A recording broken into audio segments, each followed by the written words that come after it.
Well, that's good that you guys know each other and we're live. How's it going, boys? Good Very morning, good. guys.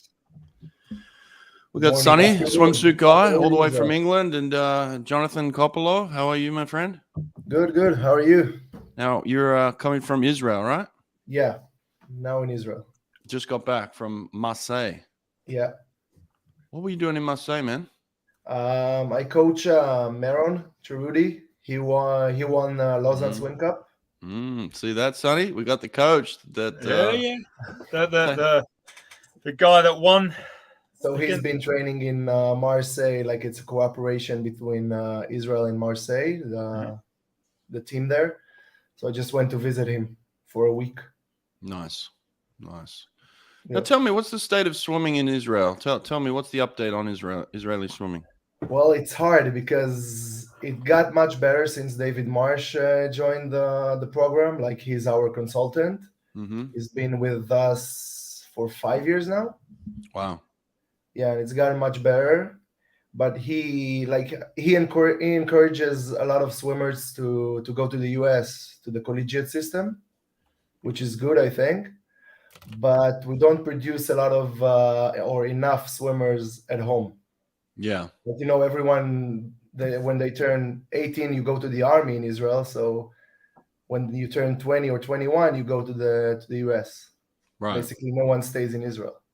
Yeah, it's tough. It's tough. I mean, it's you got your back against the wall with the army. The women have to do 2 years and the men 3. Is that correct? Yeah, that's right. Okay. Yeah, and then by the time they get out, they're a little bit more developed, and they think, well, I want to go and study abroad now. Mm-hmm. Yeah, and sometimes it's not related to swimming at all. Like they just want to get a scholarship and study. Yeah. And swim for fun, basically. Now, if they wanted to stay in Israel, what are their options? With swimming and school, none. None? Wow. None. Nothing. So no school will support swimming in Israel? No. Like school is a full-time job in Israel. Now, if they want to be a swimmer full-time, then they just have to dedicate their life to swimming then? Yeah, basically, yeah, and they don't get paid enough to do it. Is there any funding? Yeah, but I mean, very little. Like the best swimmer in Israel gets around $2,500 a month from the federation or from the Olympic Committee. Wow. Okay. Yeah, it makes it tough, eh? Mm-hmm, yeah. Yeah. Okay. Well, listen, man, it's good to have you. Lots of swimming going on around the world. We had our first long course meet in the US, really, where, man, what a lot of action over the weekend, hey? It was crazy. It was really fast. I don't think pro series are generally that fast. I mean, they're obviously spread out over the year, so the earlier ones are a bit slower, the later ones are a bit faster. But there was a lot of records, which means it was faster than usual. But most of all, I was just really impressed by ASU and in general. ASU, they own swimming this weekend, right? Bob Bowman and his assistant coaches, Herbie. I forgot the other guy's name. No offense, sorry. But ASU killed it, right? Like, I don't just mean winning Pac-12s in the yards, but Chase Kalish, he's swimming PBs. He went like a sub 2 minute 200 backstroke. He went a 156.02 fly. He won the 2IM. Regan Smith went a 56.600 butterfly. Even she looked shocked at that one. I mean, like, this is the 200 backstroke world record holder going a time in the 100 butterfly that will final at every international meet ever. Like, wow. Yeah. Yeah, they had a weekend, hey? All of them. Rachel Stratton Mills, by the way, is the head female assistant out at ASU, maybe the associate head coach. But yeah, I mean they're killing it. It seems like they've got the program in the right place, and Bob has surrounded himself with the right people, and he's giving them enough rope to coach and allow groups to thrive. And so it sounds like the whole environment out there is really clicking, right? Yeah, I agree. Yeah, have you been out to ASU, Johnny? No, but I have like a swimmer from my club. He's in Stanford now, so he told me everything about Pac-12 now, right? And the crazy environment there now. Yeah, Yeah, man, Pac-12. Like, I guess it's a surprise. I mean, it's the first time in program history. I don't think it's a surprise that anyone knew how good they could be and how deep they were. They've got a lot of great swimmers on that team. So, but I still think it took everybody by surprise that they actually went out and won it. I haven't Yeah. talked to anyone on the inside, but I'd imagine that would be the case. I think that everyone thought that Cal will win after they were not rested, not tapered for the dual meets, for everything, not wearing suits. But at the end, ASU did it. They did. You can take nothing away from them, and congratulations to the whole unit. I'm actually going to go live with Grant House this afternoon. So Grant, we're gonna check in with Grant, and he had a phenomenal meet. And he's kind of like the true leader of that group, I believe. He was the first true stud that went to ASU, that committed there. Had some issues early on and figured them out, and now is really leading that group. And I think he's the heart and soul of that program. So yeah, I'm excited to kind of interview him or talk to him this afternoon and see what's going on the inside, get some inside word. But Sonny, let's go back to the Tier Pro series. Let's maybe go through day by day, because it was some interesting stuff each day, and we got ourselves a new I don't know what you call it, but the Slim Reaper. We got ourselves a new person to follow. Who's this Slim Reaper? So day one saw the men's 100 freestyle, the men's and women's 100 freestyle. And I think the heats, everyone was a little shocked because there was a few 48 points, which is, that's pretty good in its own right. But most importantly, one was from a 16-year-old. He's a dual native, so he's a US and a German native. His name's Kai Winkler. He trains in Florida. He's in like a high school team. I forgot which one. They don't come natively to me, but... Yeah. And he's people know who he is. He was really good yards a few weeks ago. He was really good at World Juniors last year, but he went 48.8 at 16. It's a new American national age group record. And he's like a really tall guy, really skinny frame. A lot of resemblances to the likes of, a Duncan Scott or a David Popovich. And he's got this beautiful freestyle, nice limp stroke, gallop stroke.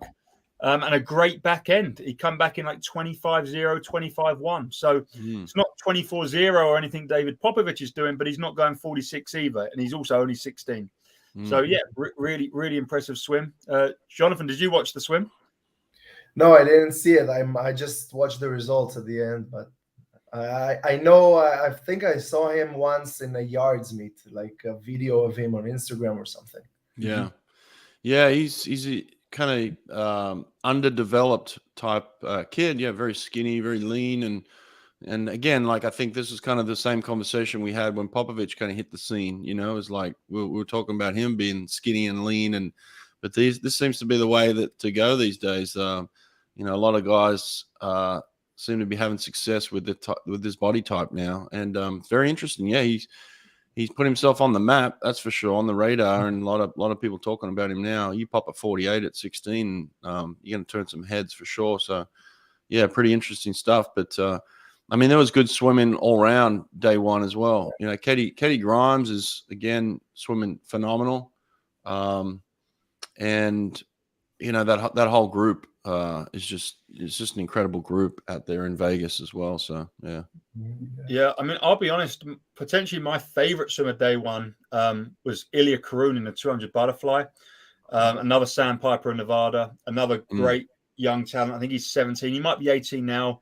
Canadian lad, but he wins the 200 fly, beating Trenton Julian, Chase Kalish, some other fast guys. Last 50 was 29.6, and he went his PB before the event 156.8. He went 154.4, which. Wow. I don't need to tell you, is a stupidly fast time. That was my swim of the day. And, Summer McIntosh broke a world junior record, 2:05.0 in the 2 fly. Katie Grimes won the 400. The last 50, she went from 4th to 1st, beating Siobhan, Leah Smith, a few other great names. So there were some great swims, but my pick of the day had to be Ilya Karun's 200 fly. Yeah, phenomenal swim. Yeah, it's just a lot of stuff day one. Yeah, Johnny, I think do you know this Ahmed guy? Abby Weitzel coming back 53.3. Mhm. That's Right. that's pretty decent. Yeah, 53.3 is a really good swim. You know, she's been in around that mark before, but to see her back, Dylan Carter 48.2. I mean, 48.2 Yeah, is a national record really good swim. for Dylan. Yeah. Yeah, Training by himself. yeah, exactly. But Hafnaoui finally coming back and swimming. You know, he went 3:46.0. That's Yeah. quick too. Do you know him, Johnny? No, never met him. Yeah, I mean, he's been elusive. He ever since he won the gold in Tokyo. Haven't seen much of him, but yeah. Look at this 13-year-old. 13-year-old from Yeah. Jersey Wahoos. Pretty solid. Can't be There's al- bad. There's always some girl that's going to be young and fast and popping something, but it's crazy how they do that. I don't know, but yeah, and then yeah, Siobhan Howie yeah, was pretty good on day one, the 4:05. hmm. It's a national record for her. They were in training camp for 6 weeks in Israel, her and Tom. Oh, okay, really? Yeah. I was going Yeah, to say, did you go Tom visit is basically now. I don't want to say the head coach of Israeli swimming, but kind of like he's the head coach for Worlds and Olympic Games for Israel. Oh, wow, that's a big appointment. Yeah, he was nominated like 2 months ago. Wow, why'd they pick an outsider? That's a hard question, but I think they just don't believe in the Israeli coaches right now. Johnny, when are you going to get a shot, man? What's happening here? This is your country. I hope after Paris it will be. That's the goal. I mean, I'm still a young coach, so basically, I think that's why they don't pick me yet. Okay, so who are the top coaches in Israel? Give me a couple of names. You probably know Leonid Kaufman. Uh-huh. He was the head coach for 20 years. Okay. Until 2016. Mm-hmm. He was the head coach. The head coach of my club, he just recently got fired. His name is Hanan. He was the national team coach for like assistant coach for a lot of years. So basically, it's a new generation in Israel. Like the old coaches are leaving, and like a new generation is coming up. Yeah. There are a lot of like 10, 12 pretty good coaches around the age of 30, 35. Well, that's you, man. You're in there. You're in that mix. Yeah. That's good. I like how you get around and you ask a lot of questions, you travel a lot and you seek new ideas and then you kind of go and implement them into your own program, which you're a learner. Yeah, that's what I'm trying to do. Yeah. Well, that's good. Keep it up. Back to the action here. Let's talk about this Summer McIntosh. What is anyone going to beat her in Paris? No, Sonny? No.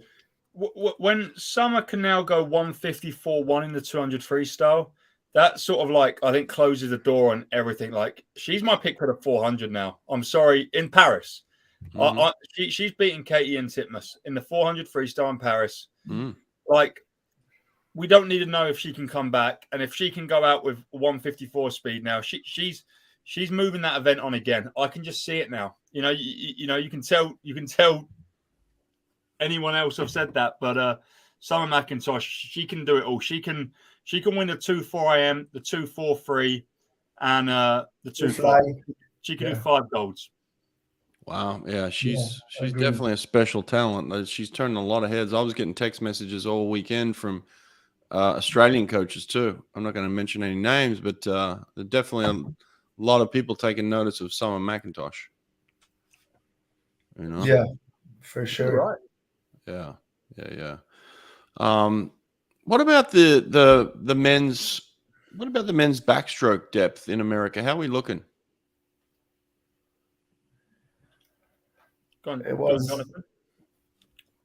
the 100 back was pretty good. I mean, 52 going now in beginning of March is pretty good for Hunter. Yeah. Hunter's definitely a talent out there in training out in Cal too. So yeah, and he's pretty solid. Like he swims 52 almost all the time. So yeah, that's true. With his 50 speed, I would want to see a 51 from him. Like, he's so fast at the 50. And for me, it's crazy that he doesn't swim 51. He's been 51. Yeah, he's been once 51. World champs, he went 51. Oh, yeah, right. 51, eh? Okay. What was the story with Katie Ledecky out there? What happened to her? She had some good swims and then she had some off ones. What was going on, do you think, Sonny? I don't really think she had any off swims. I just think she entered a few events. And look, I know Siobhan's situation a whole lot more. And Siobhan didn't race the 100 freestyle, for example. She wanted to give the 400 a go, which, John mentioned. She PB'd in it, 405. But unfortunately, 405 is not as world class as a time she could have probably put up in the 100.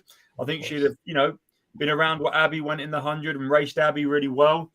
But Katie's done the same thing. She's done some main events. She's from the 200 freestyle. She's, give that a shot. And she's also raced the 4 a.m., which she won comfortably in 4:36. She's swum the 200 fly, which was, by Katie standards, really bad. 2:17, last in the final. But look at her fly technique. It's not natural. It's not great. And I doubt she's going to be going back to the drawing board thinking, oh, no, I've lost the 200 butterfly. Like, it doesn't matter. But her freestyle looked hot. 154 in the 200. She got beaten by Summer, but it's fast. Her 100 is really good. I think she comes second in the 100 freestyle. Like, yeah, 54 flat. That's pretty good. I don't think she's off at all. I think her freestyle looked brilliant, and she raced some medley and some butterfly. Like, she could have, if she'd swum the 400 freestyle, she would have won by 8 seconds, 6 seconds or whatever. Like, she's not done the 400 free because she thinks Katie Grimes is going to beat her. She's not raced the 400 free because that's not what her plan is to do right now, And yeah. I don't think she's off at all. I don't think her going 2:30 in the 200 fly doesn't matter to anyone here, right? Like, that's true. Yeah.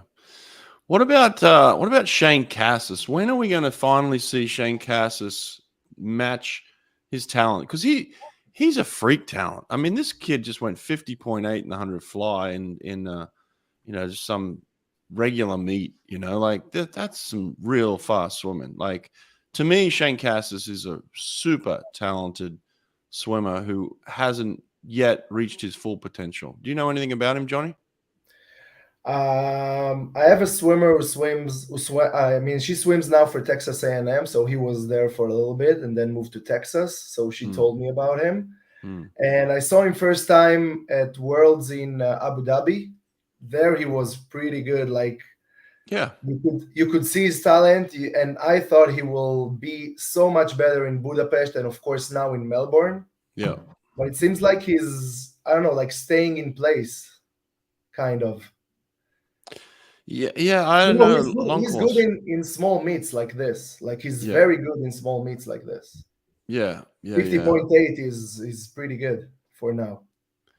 Yeah, Alex thinks that he's still trying to find his groove. I mean, he's been there over a year now. I don't know if he's still trying to look for his groove. I think Cassis is one of those guys that, again, is just super talented, does work hard, but just hasn't figured out how to be consistent at the big meets yet. Yeah. Long course. Now, short course, he's done some stuff for sure, but I don't know. I've just got this expectation of him to be dominant long course. Like, that's just in my head. Am I wrong, Sonny? I completely agree. And I just think there's so many questions he's got to ask himself in terms of what he swims. Like, he goes 50 point every time he races 100 butterfly, but he didn't race it at World Short Course. He didn't race it at World Long Course. He didn't race. So he's never actually raced 100 butterfly at any of the big meets. He only races the backstroke events. And then the thing with the backstroke events, he went like 24-0 at trials last year. Like, one of the fastest 50 backstrokers ever, and didn't make the team because Hunter and Justin beat him. So, he's got this insane talent, but he's picking backstroke events where he's obviously got his pedigree, and that's like, you think he's a backstroker, but then he's got this butterfly that's, wow, really good. And then he can do a 200 medley. Like, he's a 155, I think. So he's just got to figure out what he wants to swim, and then almost not put his eggs in the basket, but, maybe he'd have won 100 fly at World Champs last year because Caleb didn't do it. And I think 50.11, he could have won that. but he didn't. And it's kind of the thing. What does he swim? Right? Does he go in on the 2IM, the one fly, the backstrokes where he won a long course medal, the backstrokes where he's been world champion short course? I don't know. Like, there we go. He's got a 0.02. His 209 is 0.02 off of Leon Marchand's best time. Like, this guy's he's seriously good long course. He's just he's got PBs from all around the year. Like, he's got a PB from March, a PB from June, a PB from November. Like, he just and Texas guys taper well. So maybe there is something with his head as well, where he needs to, you know, maybe he gets a little bit of nerves and pressure at the big meets as well. Yeah, I agree with you in terms of the event schedule. He seems to pull out of events where I'm like, oh, he's going to swim incredible here, and then he'll pull out and swim some other random event. I'm like, what is going on? What's happening in the conversations between him and Eddie and the decision making going on here? But yeah, it's confusing to me. But I just think he's a super talent. I've had him on the show and I've talked to him. I think he's just to me, he was like the next big thing of like world domination, you know. But he's that talented, but just haven't seen it, you know, yet. So maybe we'll get it in the next few months, you know. So one of the other things I wanted to mention to you, Johnny, is your boy, you know, your sprinter. Did he expect? Does he now stand up on the block and expect to win? Does he expect to beat guys like Flo Manadou when he stands up next to them? Actually, before the Lausanne Swim Cup, we talked about it, and he thought he can. That was the first time he really thought he can, because usually he would come and he would say, like, I don't belong here with them, even though he's been 21-7 already a few times. Mm-hmm. Wow. So, yeah, he's not the level of them. He's not 21-4, 21-3, but he's 21-7 pretty consistently. So that's a good level. Yeah. So now he's standing behind the blocks thinking that he belongs now. Yeah. And like the mental preparation going into Lausanne Swim Cup was basically standing behind the block with Manadou, knowing that his start is much better and just focusing on himself, because usually what he would do is just like speed up the stroke rate and then just stay in place. Right. Right. And now you could see, I don't know if you watch the video, but he's like closing the gap, and he's just like in what you call like a clean speed situation. Like he's very long and clean. Right. That's what we were trying to work after I talked to you a little bit about this. Nice.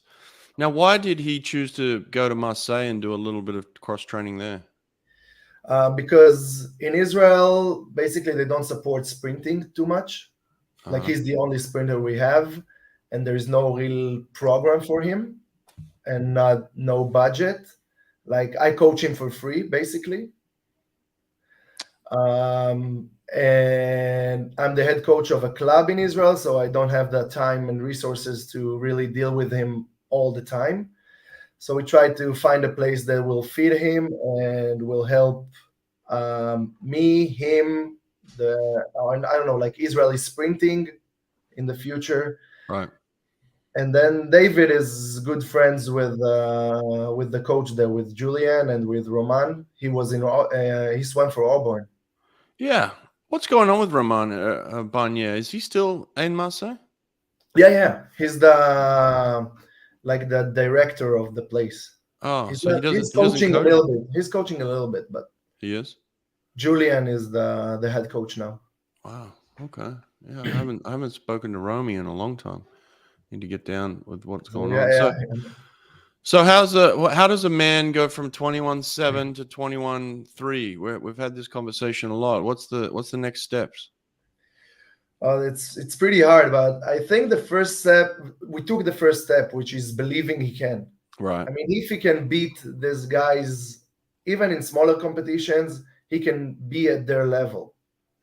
I mean, I don't think he trains different, or is, I don't know, under less pressure than them, or under, I don't know, like less practices than them.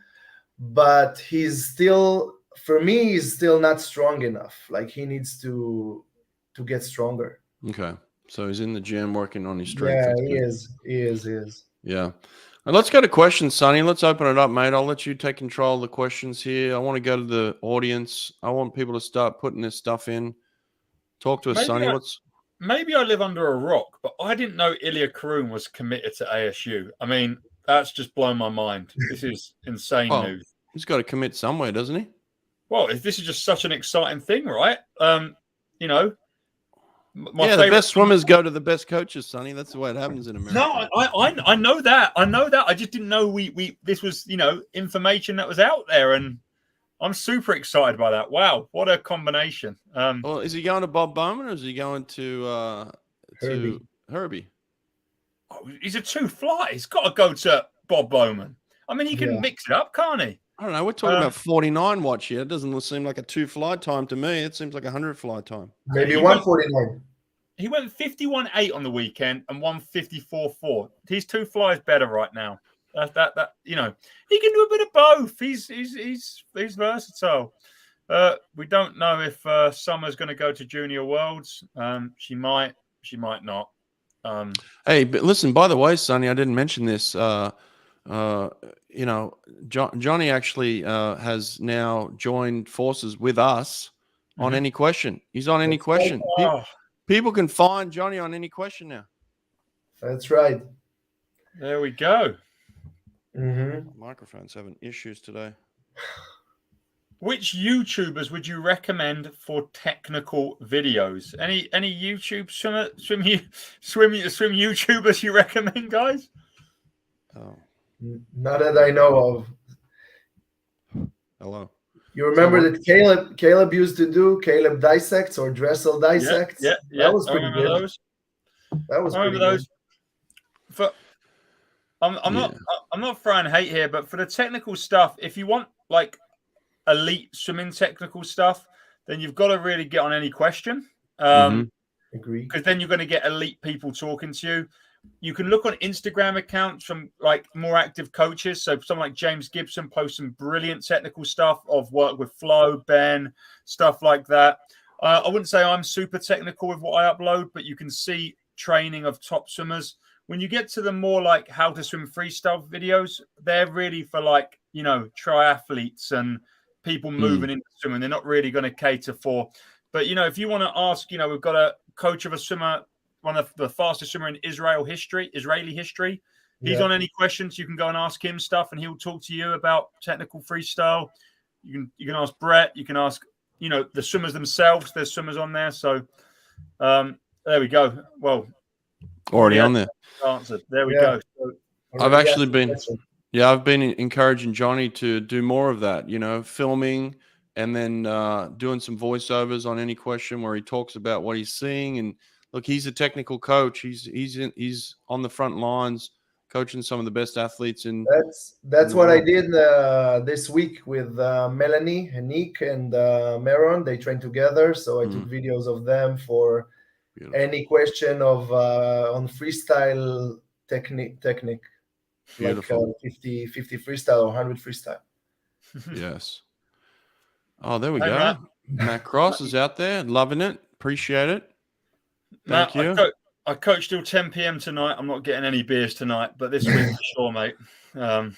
This week for sure. When I finish a little earlier, let's get a beer. Perfect. Look at that. Look, Faris is a good technical YouTuber. Look, Faris is great.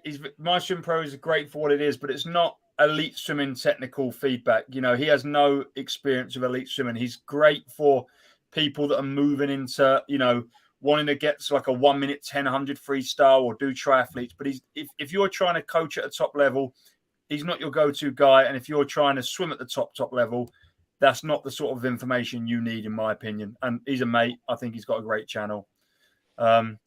People love this sort of stuff. And while we've got a sprint coach on, we do this every week pretty much. And we can do our other weekly question in a second. But people love asking us this. If you had to bet on the 53 podium in 2024, who have you got? Come on then. That's so hard. All right. You go first. I'll go second. Oh, okay. Letting me do the hard job. For me, Ben Proud is the most impressive right now and the most consistent. I think he will win. I think he wants to win. That's why he stays in swimming. I mean, he's been fourth, two times or 3 times already? 2 times, I think. Yep. So I think this time he will win. We don't know the Caleb situation. We don't know if Caleb is coming back or not. Yeah, that's it. A lot of if you're just going off what we have right now, yeah, you've got to go with Ben, right? Like just on pure results from last year and leading into this year. Ben Proud is the hot hand. We are still a good 18 months out, so it's like, look, there's a lot of time, and that's an eternity for a 50 freestyle to kind of do some stuff. But yeah, it's just there's so much up in the air with Caleb. It's hard to say. Yeah, Caleb's not going to be there when we just don't even know. I would presume that Caleb is going to be there. That's what I'm saying. Like Caleb's going to be there, but so far he hasn't shown any of us that yet. But I'm still running with that line. If I'm going to pick someone right now based on results, I'm going to go with Ben. I'm going to go with Flo, because Flo, listen, whatever you think of Flo or where he is, and listen, he's finished first, second. Yeah. At the last few Olympics. So yeah, he's a money time guy. He knows how to be good at money time. Yeah. So and it's in Paris. I want to go with Michael Andrew to round up the podium. Oh, okay. I think it's like he will show up at the big meet, because he's also like Shane Cassis. Like he swims fast all year round and then come to the big meet and just underperforms. Usually. Underperforms. I don't know about that. It's not an underperformance. Performs at the same level he did during the season. No, to me, he does some good swims, but he's just kind of inconsistently good. He's like all over the place sometimes. Like you can't guarantee that Michael Andrew is going to swim a particular event and go and do what he's meant to do. Like it could surprise you. And I'm having serious microphone issues today. It's just inconsistently all over the place. He'll pop a swim, and then the next swim he'll swim average, and you're like, just don't get him sometimes. But I mean, he's talented. I think what people forget with Michael Andrew is that, and they focus on the fact that he swam really well at Olympic trials, and then he swam a little bit slower at the Olympics. He'd never been an Olympian. That was his first time making an Olympic team, and he went all in for trials. How can you knock that? Like, if he hadn't have gone all in for trials and doesn't make the team, we're having this conversation about someone who's not an Olympic swimmer, and I think Michael Andrew has done so much so well. He's an Olympic champion in relays. He's an Olympic qualifier for the hardest team in the world to qualify for. He's a world champion short course. He's done ridiculous things like qualified for a world championship final in every single stroke at the same meet, which is just bonkers. He made the 50 fly, 50 back, 50 breast, 50 free final at a world championship. Yeah. This guy has a resume like no other, and he's still 22? Like, I think he just gets flack for no apparent reason. And I don't know what he will get an individual medal in, but he's getting an individual medal at the Olympics next year. He is. Might be 100 breast. It might be. That's what we want to see from him. But that's exactly what I'm saying. Yeah, Johnny, we want to see that, but that's what I'm saying. You just don't know when it's going to come. Sonny, you're like, oh, he's going to get an individual medal. Yes, he is. I just don't know where it's going to come, and that's what I'm saying in terms of inconsistency. 200 IM, yeah, so you just can't pinpoint when that one performance is going to come. He'll pop something. Fucking hell. What's going on with my mic today, man? I don't know what's happening. Here's one for us. Look at this. Not many people know what this means, but the New South Wales State Open Championship. So Sydney is in the state of New South Wales, which used to be one of the most dominant swimming states in Australia when I was around. Not so much anymore, but it's happening this weekend. Freaking microphone! I'm going to kill this thing. I don't know why it's just turning off on me. It's acting super weird, but yes, the New South Wales State Open, and it's going to happen. It usually happens at Homebush, which is where the Olympics was in Sydney 2000. So sensational pool. It sounds like they're lining up there this weekend for some good swimming. Who will we get at that meet? Who's the main Sydney-based NCAA and Well, SW-based people. it's not a Sydney-based thing. Well, maybe I think the way they do it is, yes, it's an open championship, so anyone can come and swim it, right? Okay. So they'll have they'll give out the best swimmer in New South Wales will win the gold medal, and then they'll have an open field where they'll give that person a gold medal if they swim the best time type thing. So it's one of those ones where it's open to kind of anyone come and swim. So yeah, we could have a bunch of Queensland swimmers come down, which would be pretty nice. And someone says Kate Campbell is coming back, swimming her first meet. Whoa, yeah, that's big news. That's real big news. Really exciting. She's she's a stud, right? Her and Sarah, just absolute domination of this sport. You know, Kate Campbell won an Olympic medal in 2008. Put that into perspective. 15 years ago, Kate Campbell won an Olympic medal. Yeah, that's wild. Yeah, she's been around forever. Unbelievable. But again, never won the big one individually, right? No.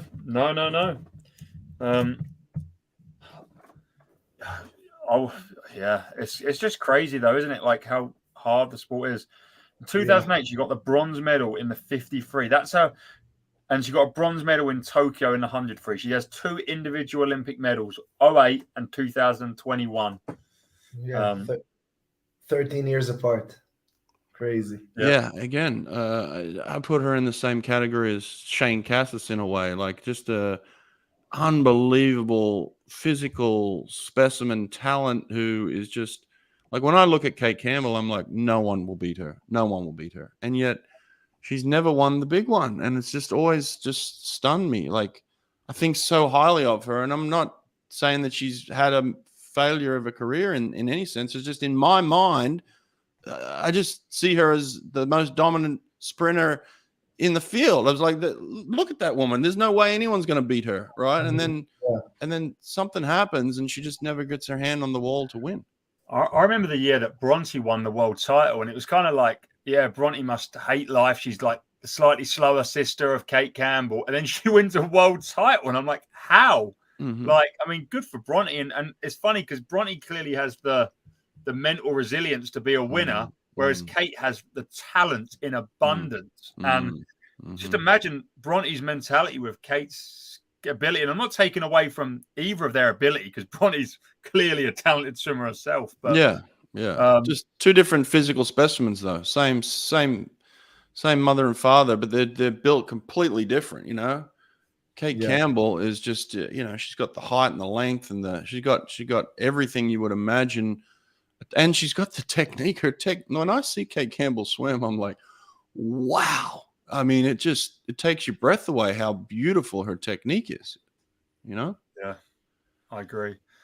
I've seen this guy ask this question a few times. It's not super specific for you guys, but you can give a thought. Basically, in the UK, we have the National Summer Age Group Championships, and they invite the top 24 swimmers to that meet. So you have like 3 months to qualify, and the top 24 swimmers in that time get invited.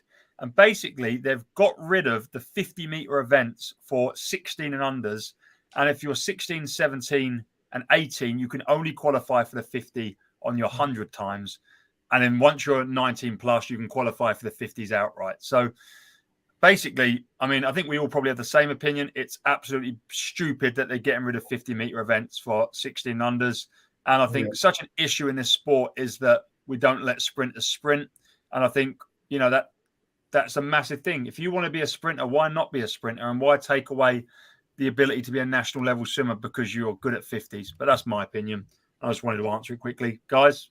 That's also the problem. I mean, in Israel, they let people sprint, but they always treat the sprinters as, second best. Like, you have to do the 400 IM when you're 15 in order to be good in 50 freestyle when you're 20. This is a worldwide mentality, Johnny. This is the problem. This is the worldwide mentality. Listen, when I could tell you multiple stories back when I was sprinting just the 50, I got looked on as a second-class, second-rate swimmer, of like somebody that was just there for just there to have fun, and I was always saying, like, listen, they're giving a gold medal like any other event. This This is an Olympic gold medal that they're giving out. Why wouldn't you take it seriously and focus your time and attention on that? Now, in saying that, the other 50s are not at the Olympics, and I've even talked to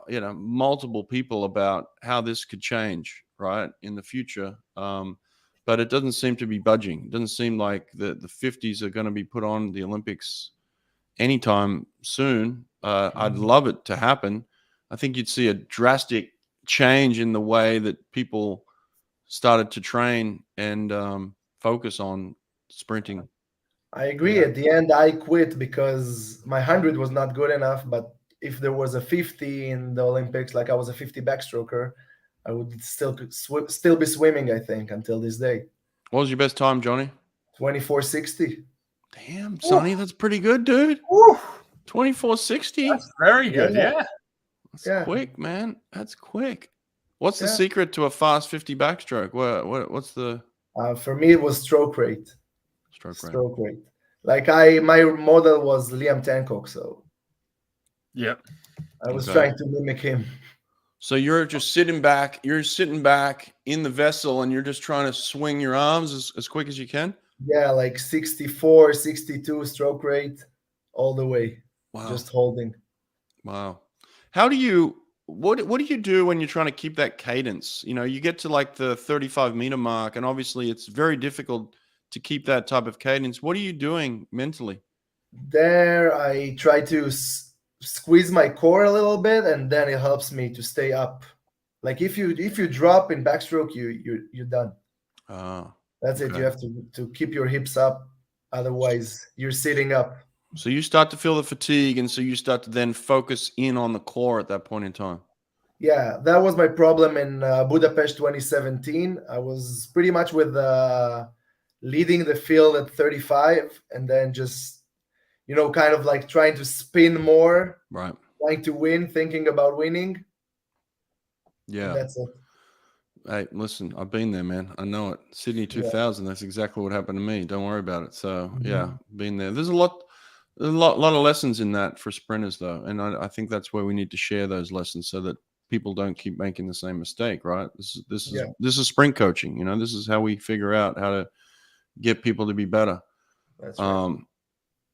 What's this? 400 IM. Do you think she's going to go 400 IM at the Olympics? No, I don't think that at all. Does anyone else? Nope. I think it's on the same day as the 400 free. Yeah. I don't. No, that's not going to happen. That's not happening. What's this one here? Which race you looking forward to at NCAs? Jordan Crooks, Brooks Curry, Josh Leander, Bjorn Seeliger in the 100 free, or Leon Carson Hugo 400. I mean, both of those races are going to be epic races for sure.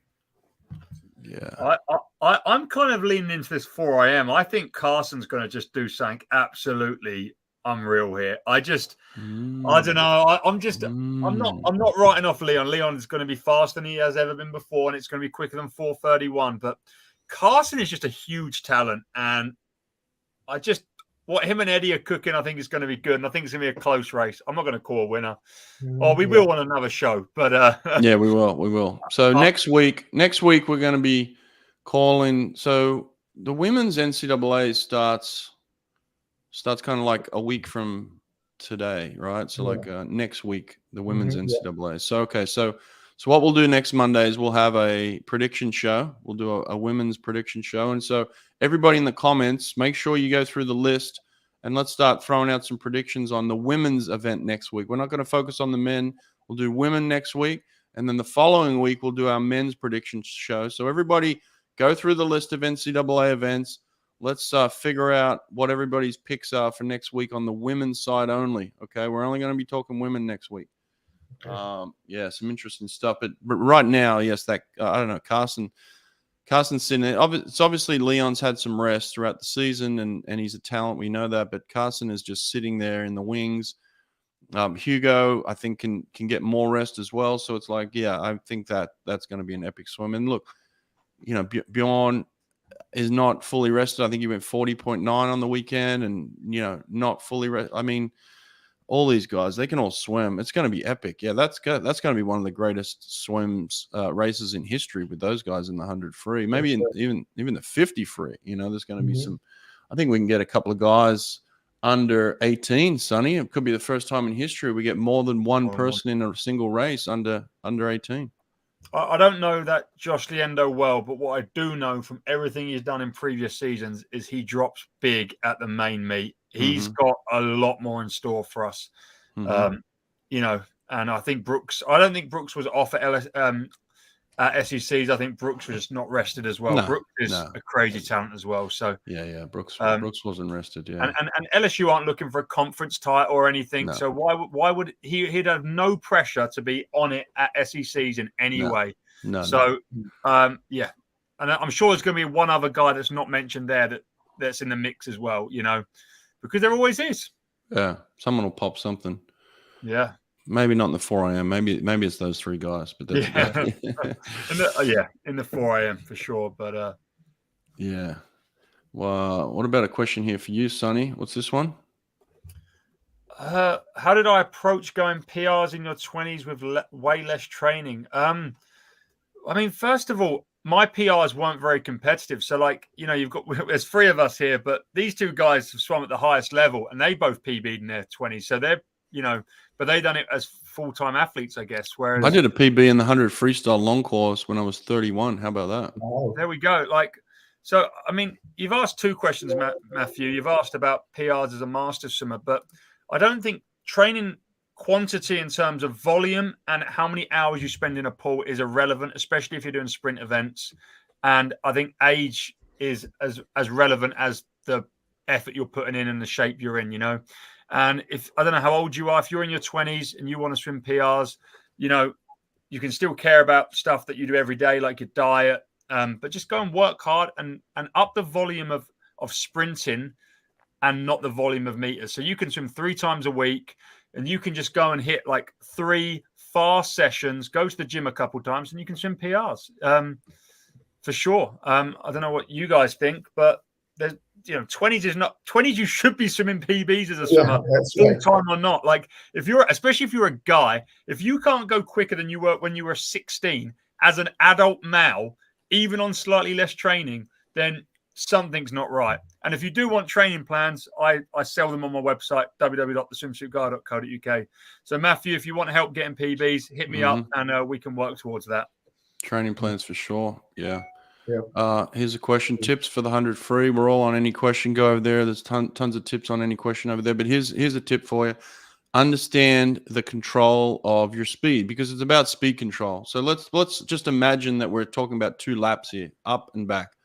It's about speed control. So how much control do you have on the way out, and then how much can you give on the way back? And so that balance between what you're exerting on the front end and what you got left on the back end, and that's the fine balance that every single 100 freestyle is dealing with, right? So when you talk about Popovich, he's trying to figure out how far can I push my front end so that I still leave myself enough on that back end where I can come back in 24 flat. Kyle Chalmers is thinking the same thing, right? And so any 100 freestyle, I'd imagine, is thinking the balance between the front end and the back end. Johnny, what do you think? Yeah, I totally agree with you. If you go out too fast, that's the problem with the 50 freestylers. They can't control their speed going out, and then they just die at the end. Yeah. And is your boy training primarily just for the 50, or is he swimming for the 100? Primarily for the 50. He's trying to do the 100 just to qualify for the relays, but our relays are not very competitive, so it doesn't really matter. So when you say trying, what does that mean? Is he putting any emphasis into his training for the 100 free? Not really. He does a set. So he's not really trying. No, he does a set for the 100 free once every 2 weeks or something, and he's going to compete 100 free in almost every meet he does. Okay. And so what would you say a set for the 100 free once every 2 weeks would look like? For him, he usually does a broken 100 free with a pretty decent amount of rest. So just one in the practice or multiple? Yeah, maybe like 3 in the practice, but I like on a minute 30. Okay, so he'd do a 50, and then he'd rest, Yeah, a minute type thing. sometimes with fins. Okay. To fill the speed, but primarily for the 50 and primarily distance per stroke. That's what we're trying to do now. Right. Okay. If you want some 100 speed workouts, Sonny's got them all. If anyone is on this listening here and they want real 100 speed workouts, Sonny's got a lot of them, and he's got them available on his website. So yeah, I would definitely hook up with him on that for sure. What does this mean? What's that mean? Well, someone asked, what does PB stand for? As English is not their first language. And Tim did say PB is peanut butter, which I think is a very American thing. Yeah, PB and J. Yeah, peanut butter and jelly. Yeah. Obviously, in swim and talk, personal best, your fastest time, PB, PR, personal record, is what we're talking about. So I think we're coming to the end here. Has anyone got any other serious questions before we wrap up? Johnny, tell us what's next in the future. You just got back from Marseille. You're back in Israel. What's happening in the next few weeks, few months? I'm going on training camp in Greece with Meron and a couple of other teammates from my club. Damn. We're going to train a little bit maybe with Christian Golomeyev. Damn. Okay. Johnny, you married or anything? Yeah. You I married? have to pick up my kid in 7 minutes from kindergarten. You got a little boy or girl? A boy and a girl. Boy is 3 years old and the girl 3 months old. So you just bring up a good point, though. Swim coaching's tough, right? And you got to do all these training camps, and you got to disappear and leave the family. How do you find? It's not a 50-50 balance by any means, but how do you find balance when you're at home? I'm trying to compensate when I'm at home, like taking my wife and my kids, like on vacations, or take 2 days off just to relax my mind and be with the family. So when you're home, you're home. Like you try and give them. Yeah. I learned from you, like from your experiences when you said you have to pick up, like put your phone down and not answer and stuff like this. Yeah. It's hard for me, but I'm trying. Yeah, it's difficult. It's something that we don't talk about often, which is why I'm bringing it up now. It's important. Look, you've got 2 young kids, you got a wife. You're talking about traveling the world and getting people on podiums and things. So your focus is, I want my career to take off. I want my athletes to swim fast. And yet at the same time, you're a husband, you're a father, and I would never want you to lose focus on that. So I'm always going to bring the focus back to you. I'm trying to balance the two things. Good job, man. Keep it up. All right. Put your emphasis there when you're at home. Honestly, I think your wife and kids will appreciate it. All right, Sonny, what's going on for you? Nothing much. We've got a competition over in the UK this weekend, and there's Edinburgh International. Quite a few people are swimming that. I just wanted to quickly mention Erica Fairweather in New Zealand. Really, really fast 4-minute 400 freestyle this weekend. We didn't touch upon it, but I feel like it deserved a mention. So New Zealand girl, hey? Did that come from nowhere, or has she been kind of around that mark for a while? I think she's good, but not that good. Yeah. Okay. There's Johnny. Sorry, guys. But yeah. What about you, Brett? What's your plan this week? What's going on? Mate, that's a good question. I appreciate you asking me. I don't know. I just I look at my calendar and I've got a long list of calls to make to bring on new experts for any question. I'm doing a live show this afternoon with Grant House. We're going to go live from ASU. So everybody check that out. It'll be me and Grant House. Wednesday, I'm actually going to do a special show as well. I'm going to put in another one.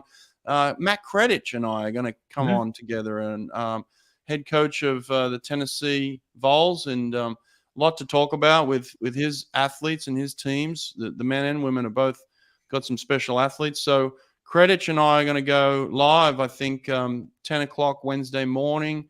You guys can come in and ask Matt Kredich questions. So, yeah, I'm just going to throw some live shows in. There's a lot of swimming coming up, obviously, with NCAAs and all these long course meets and these European meets. And so, yeah, I think it's time we kind of just throw some more live shows in and just talk, you know. So one last question here from Eric. How's life transition to Boston? I love Boston. It's great.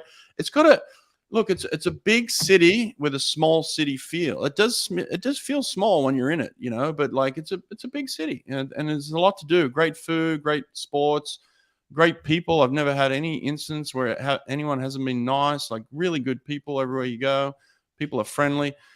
It's cold right now. They tell me it's not as cold as it has been, but it's chilly. But I'm looking forward to the spring, so that's coming. So I appreciate it, Eric. Yeah, and thanks for being a supporter of Any Question. Eric's a huge supporter. He's always in there. He's asking questions. He's using the platform. So listen, guys, I appreciate you guys as well supporting it and doing what we're doing. Thanks for being here, Johnny. You're awesome. Thank you. Yep. Good luck with everything, and then we'll touch base. We'll jump in when we can. And Sonny, I'll see you next week for the show where we're going to do our predictions on the women. All right. Looking forward to it. Cheers, guys. Cheers for watching. Okay, guys. Take care. See you, man. See you.